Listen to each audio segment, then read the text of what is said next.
Kain tayo guys. Luto na ang aking niluto. Nagluto tayo again ng tinolang manok. Native ito na manok guys. Native chicken. Ang daming papaya and malunggay.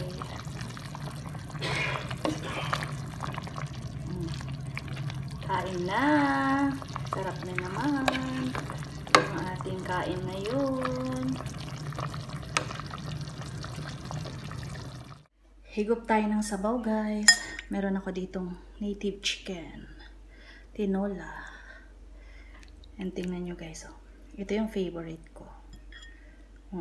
Sarap. Ang dami ko nilagay na ano guys. Na saan na tawag? Papaya. Favorite ko to guys. Papaya.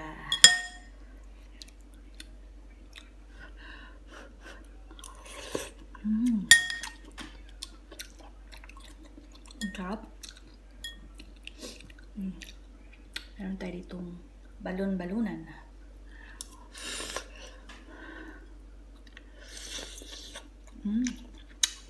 Sarap Magkanin ako.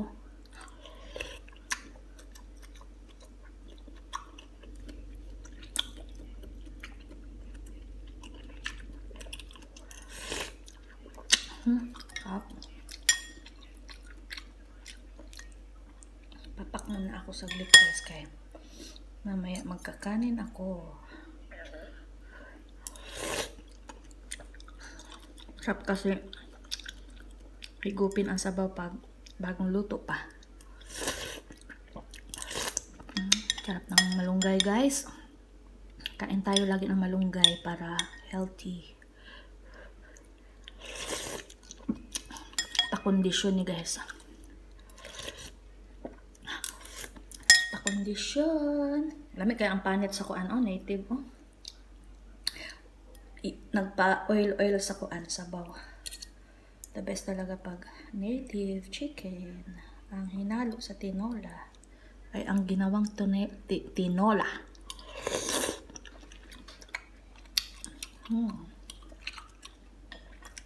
Tanim lang namin to guys.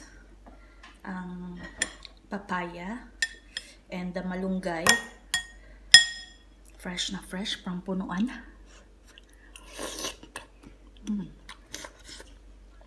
Mga tayo paa dire. Paa sa manok.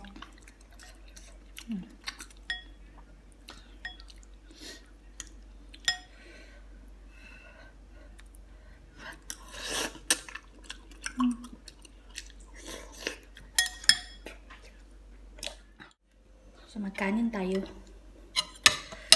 Kain tayo ng kanin. Sarap. Nahanap ko yung ano guys. Atay. Atay ng manok.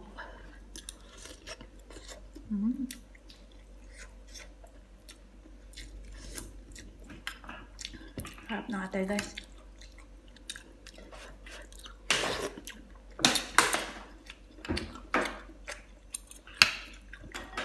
Sarap Josh. Ang katabi ko dito guys kaya nananahimik. Sarap na sarap sa niluto ko. Favorite niya ito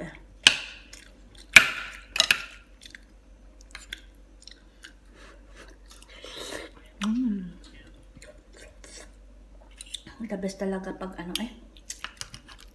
native. Pag nakakabili si daddy ng native guys. Nakakahanap siya ng native. Tinola agad yan. At adobo.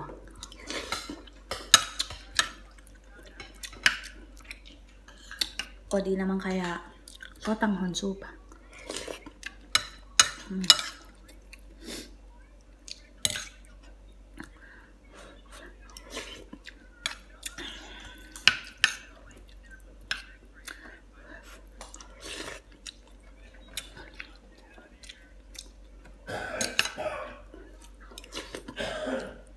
Si daddy hindi kumakain ito guys.